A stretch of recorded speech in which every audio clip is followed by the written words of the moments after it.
कई साल पहले एक आदमी और उसकी पत्नी शांति से रह रहे थे, अपने पहले बच्चे के जन्म का इंतजार कर रहे थे। लेकिन एक रात उसे खिड़की से तेज रोशनी दिखी और बाहर लोगों की चीखें सुनाई दी। सबसे बुरे डर से उसने जल्दी से अपनी पत्नी को जगाया और बाथटब पानी से भर दिया। ये उस आदमी की एक याद है जो अब अपने बेटे के साथ एक तबाह हुई दुनिया में रहता है। उसे नहीं याद कि ये बर्बादी किसने की, बस इतना याद है कि अगले कुछ दिनों में दर्जनों भूकंप आए जिन्होंने पूरी धरती को हिला दिया। नतीजे में जंगल, जानवर और पौधे खत्म हो गए और सिर्फ कुछ इंसान बचे हैं, जबकि दुनिया धीरे धीरे अपनी जिंदगी खो रही है। आदमी और उसके बेटे के लिए अब बस यही बचा है कि वो सड़कों पर चलें, जितना हो सके सामान इकट्ठा करें और उन गिरोहों से बचें जो बचे हुए लोगों को लूटने की कोशिश करते हैं। रात में दोनों जंगल के पास कैंप लगाते हैं और आदमी अपने बेटे को सोने से पहले कहानियां सुनाता है। अचानक उस इलाके में बड़ी आग भड़क उठती है, जिससे लड़के और उसके पिता को वहां से भागना पड़ता है। रास्ते में उन्हें एक स्टेबल दिखता है और वो खाना ढूंढने की कोशिश करते हैं, लेकिन वहां सिर्फ लाशें मिलती हैं। इस डरावने मंजर के बावजूद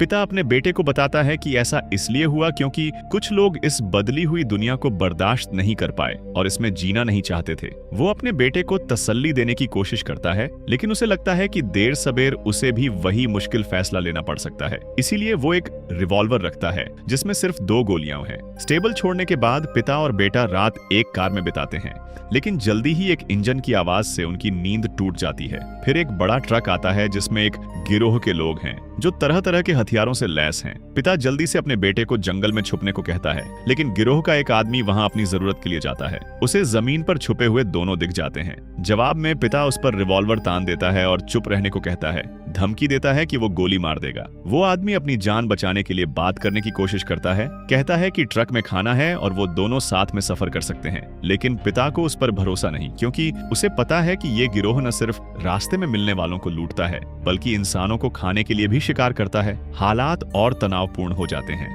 जब तक कि गिरोह का एक आदमी ट्रक की मरम्मत पूरी नहीं कर लेता। इंजन ठीक करते वक्त उसकी आवाज से पिता का ध्यान एक पल के लिए भटक जाता है और इतना काफी होता है कि वो आदमी उसके बेटे को पकड़ ले और चाकू से धमकाए। बिना देर किए पिता उस आदमी के सिर में गोली मार देता है, लेकिन गोली की आवाज पूरे गिरोह को सुनाई देती है और वो जंगल की ओर दौड़ पड़ते हैं। अपने बेटे को कंधों पर उठाकर वो पेड़ों के बीच पूरी तेजी से भागता है और एक झील के पास छुप जाता है, जबकि गिरोह उनका पीछा नहीं छोड़ता। घंटों बाद गिरोह खोज छोड़ देता है और पिता अपने बेटे के चेहरे पर लगा खून पोंछता है, जो इस डरावने अनुभव से रो रहा होता है। फिर भी दोनों को आगे बढ़ना है। जंगल में खाना ढूंढते वक्त पिता अपने बेटे को रिवॉल्वर दे देता है, जिसमें अब सिर्फ एक गोली बची है। शाम को दोनों झील के किनारे आग जलाते हैं और पिता अपने बेटे को शांत करता है, कहता है कि ऐसा इसलिए हुआ क्योंकि दुनिया में बुरे लोग हैं, फिर भी उन्हें अपनी जिंदगी के लिए लड़ना है, बिना किसी को चोट पहुंचाए। अगली सुबह दोनों अपना सफर जारी रखते हैं और एक मशीन में सोडा की एक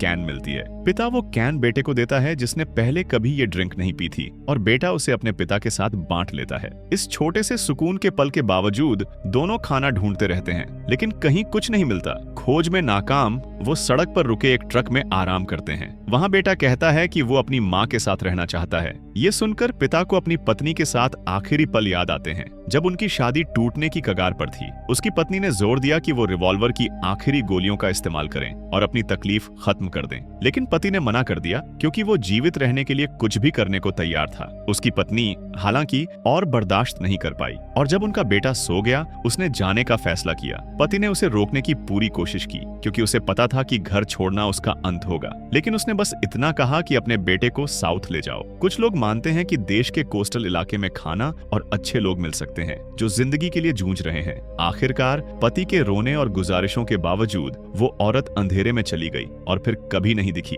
अगली सुबह पिता जागता है और अपने बटुए में अपनी मरी हुई पत्नी की तस्वीर देखता है, लेकिन इस दुखद हकीकत के सामने कि उसने जिंदगी और अपने पति व बेटे को छोड़ दिया, वो अपनी अंगूठी उतारता है और उसे पुल पर छोड़ देता है। फिर वो अपने बेटे को एक झरने के पास ले जाता है, उसे कुछ नया दिखाने के लिए, एक रेनबो जो उसने पहले कभी नहीं देखा था। झील में नहाने के बाद वो आगे चलते हैं और खेत के बीच में एक बड़ा घर देखते हैं। अंदर उन्हें कमरे में कई जूते बिखरे हुए दिखते हैं, और किचन की जमीन पर एक ताला लगा दरवाजा। उसे शक होता है कि ये एक सेलर है जहाँ पहले मालिक का सामान रखा है। वो शेड से कुल्हाड़ी लाता है, उसकी मदद से वो रास्ता खोल देता है। अंदर जाते ही दोनों को एक अंधेरा बेसमेंट दिखता है जो खून से सना हुआ है। पिता और बेटे के डर के मारे वो कई घायल लोगों को देखते हैं, जिनमें से कुछ के हाथ पैर काटे गए हैं। तब पता चलता है कि ये लोग उसी गिरोह का खाने का जखीरा हैं, जिससे पिता की सड़क पर मुलाकात हुई थी। घबराकर वो अपने बेटे को जल्दी से वहां से निकालने की कोशिश करता है, लेकिन तभी गिरोह घर वापस आ जाता है। वो अपने बेटे के साथ बाथरूम में छुप जाता है।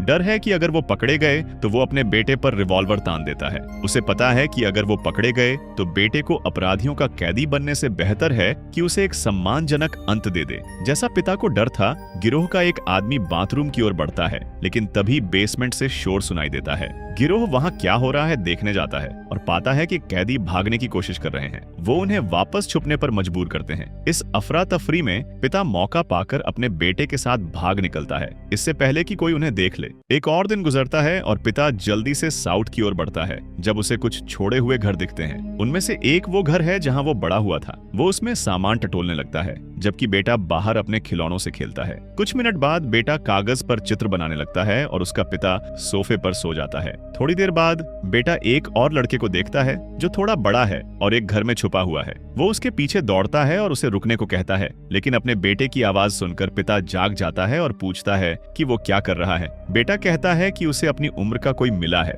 लेकिन पिता जोर देता है कि ये खतरनाक है और उसे खींच कर ले जाता है, भले ही बेटा विरोध करता हो। इतने समय तक दूसरों से छुपने के बाद बेटे को उम्मीद थी कि उसे कम से कम एक दोस्त मिलेगा जिसके साथ वो खेल सके, लेकिन पिता जानता है कि ये मुमकिन नहीं है और जीवित रहने का एकमात्र रास्ता है साउथ की सड़क पर चलना। किसी पर भरोसा न करते हुए कई घंटे बीत जाते हैं और बारिश शुरू हो जाती है, जिससे पिता और बेटा एक पुल के नीचे छुपने को मजबूर हो जाते हैं। अचानक पिता को खांसी शुरू हो जाती है कई बार, जिससे पता चलता है कि वो बहुत बीमार है और उसकी हालत बिगड़ रही है। उसे नहीं पता कि उसके पास कितना समय बचा है, लेकिन उसे अपने बेटे को इस सुनसान दुनिया में अकेले जीवित रहने के लिए तैयार करना है। फिर भी उसकी उम्मीदें कम हैं और सब कुछ तब और बुरा हो जाता है जब वो एक घर में पहुंचते हैं और एक बेडरूम में एक छोटा सा शव देखते हैं। ये एक युवा लड़के का शव है जो कई साल पहले मर गया, जैसा कि तबाही के बाद कई लोग मर गए। पिता अपने बेटे को तसल्ली देने की कोशिश करता है, कहता है कि उसने ऐसा पहले भी देखा है और चिंता की कोई बात नहीं। लेकिन जैसे ही वो बेटे से दूर जाता है,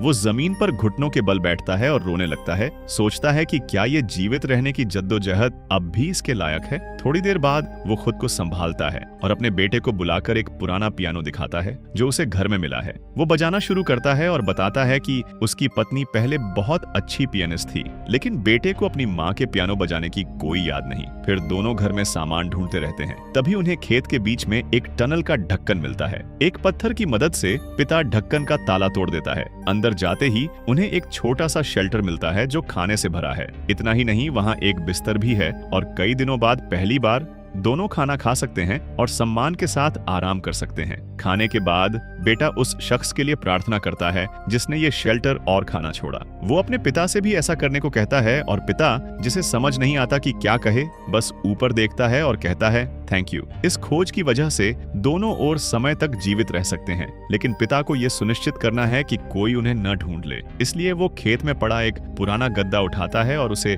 शेल्टर के ढक्कन के ऊपर रख देता है। आखिरकार दोनों साथ में रात का खाना खाते हैं और पिता अपने बेटे को उसके टेडी बेयर के पास सुला देता है। वो अपने बेटे का बैग चेक करने लगता है और उसमें कई सारी चीजें पाता है। हालांकि उसकी खांसी उसे परेशान करती रहती है, लेकिन एक पल के लिए उसका ध्यान भटक जाता है जब उसे अपनी पत्नी का पुराना कंघा दिखता है। ये चीज उसे उन खुशी के पलों की याद दिलाती है जो उन्होंने तबाही से पहले साथ में बिताए थे। अगले दिन दोनों घर को और करीब से देखने जाते हैं और वहाँ शैम्पू और टूथपेस्ट जैसे सामान मिलते हैं। इसके चलते पिता अपने बेटे को नहला पाता है और इतने दिनों तक जंगल में भागने के बाद अपनी देखभाल कर पाता है। ये छोटा सा काम पिता और बेटे को और करीब लाता है और वो एक और शांत दिन को अच्छे डिनर के साथ मनाते हैं। पिता को एक शराब की बोतल भी मिलती है और वो अपने गिलास में डालता है, लेकिन जब उसका बेटा उसे आजमाने की बात करता है तो वो मना कर देता है। कहता है कि बेटा अभी इतना बड़ा नहीं हुआ कि ये पी सके। फिर भी वो ड्रिंक उसे पहले की जिंदगी की याद दिलाती है जब सब कुछ ठीक था।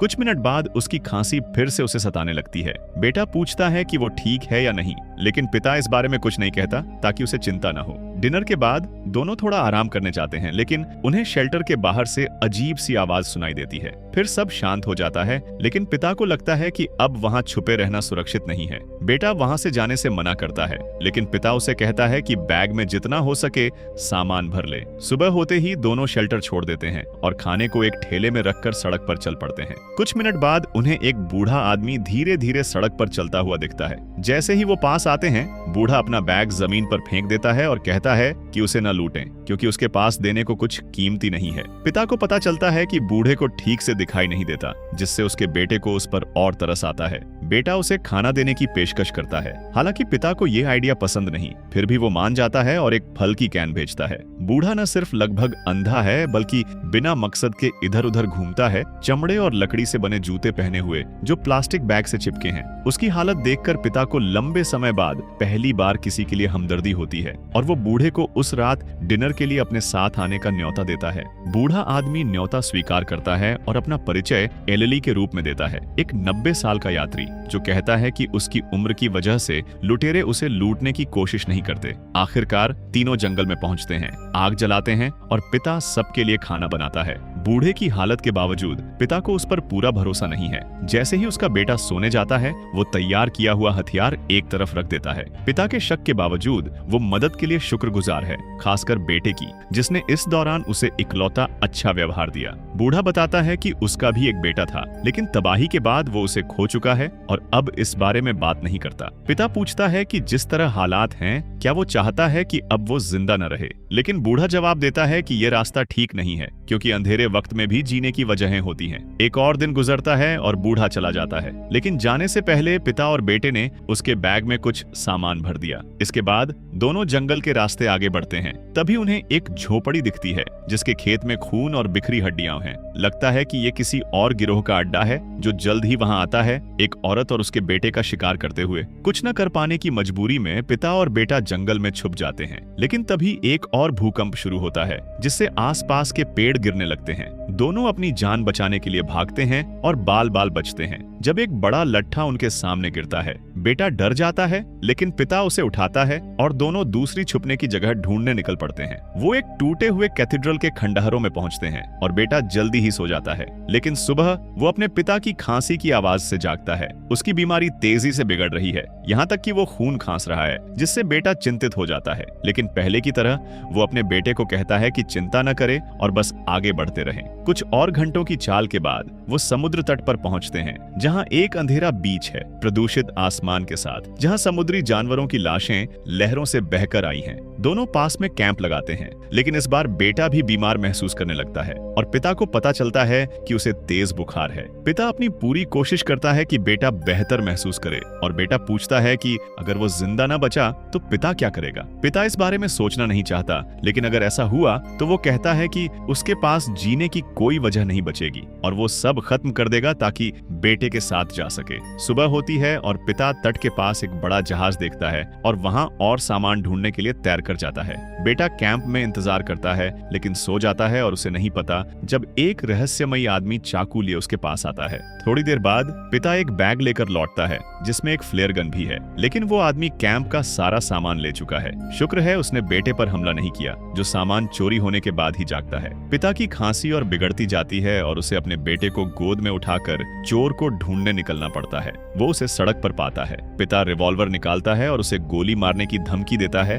जबकि चोर अपने चाकू से बचाव करता है। बेटा अपने पिता से गोली न चलाने की गुजारिश करता है, लेकिन पिता चोर को चाकू फेंकने और सारे कपड़े उतारने को मजबूर करता है। चोर बहस करता है कि उसने ये सब भूख की वजह से किया, लेकिन पिता को कोई फर्क नहीं पड़ता और उसे सब कुछ छोड़ने को कहता है। थोड़ी देर बाद वो ठेला वापस लेता है और अपने बेटे से शिकायत करता है कि वो लापरवाह था और चोर उसे खत्म कर सकता था। लेकिन बेटा अपने पिता की आक्रामकता की आलोचना करता है, कहता है कि उस आदमी को बस मदद चाहिए थी। ये बातें पिता को ग्लानि महसूस कराती हैं और वो कपड़े लौटाने वापस जाता है, लेकिन उसे वो आदमी वहां नहीं मिलता। फिर भी वो चोर की चीजें सड़क पर छोड़ देता है, साथ में खाने की एक कैन के साथ। बाद में पिता और बेटा चलते रहते हैं और एक तबाह हुए मोहल्ले में पहुंचते हैं। सड़क के बीच में बेटे को एक धातु का ढक्कन दिखता है, जिसके ऊपर एक छोटा सा बीटल है, जो हैरानी की बात है अभी भी जिंदा है। कीड़ा उड़ जाता है और दोनों तबाही के बाद किसी और जीवित प्राणी को देखकर हैरान हो जाते हैं, लेकिन तभी एक तीर उनकी ओर चलता है और पिता की टांग में लगता है।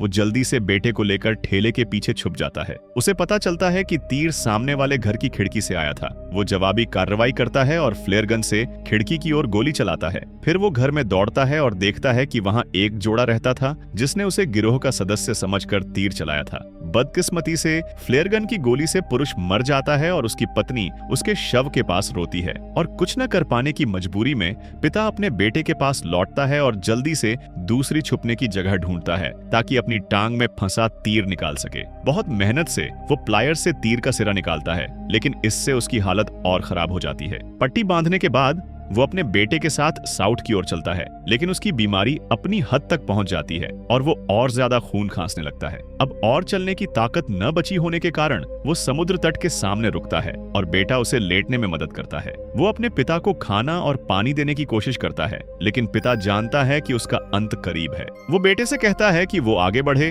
और रास्ते में सीखी हर चीज का इस्तेमाल करे। बेटा अपने पिता को जाते हुए नहीं देखना चाहता और कहता है कि दोनों को साथ में सफर करना चाहिए, लेकिन पिता अपने बेटे से कहता है कि सिर्फ अच्छे लोगों पर भरोसा करे। रात बीतती है और बेटा सो जाता है, जबकि पिता ऊपर देखते हुए अपने आखिरी पल जीता है। सुबह बेटा जागता है और अपने पिता को पुकारता है, लेकिन वो जवाब नहीं देता। वो बार बार पुकारता है, उसे जगाने की कोशिश करता है, लेकिन पिता रात में चल बसा था। बेटा अपने पिता के शव के सामने रोता है और सारा दिन बस उसके पास बैठा रहता है, सोचता है कि अब क्या करना है। अगले दिन बेटा अपने पिता की बात मानने का फैसला करता है और रिवॉल्वर लेकर उसे अपनी कमीज में रखता है। वो समुद्र तट पर चलता है। अचानक एक अनजान आदमी शॉटगन लिए उसकी ओर बढ़ता है, डरते हुए कि ये कोई और गिरोह का सदस्य हो सकता है। बेटा अपनी बंदूक निकालता है और उसकी ओर तान देता है, लेकिन वो आदमी कहता है कि उसका इरादा उसे चोट पहुंचाने का नहीं है। बेटा अभी भी शक में है और पूछता है कि क्या वो उन अच्छे लोगों में से है जिनके बारे में उसके पिता ने बताया था। वो आदमी हाँ कहता है और बेटे को कहता है कि वो उसके साथ चले,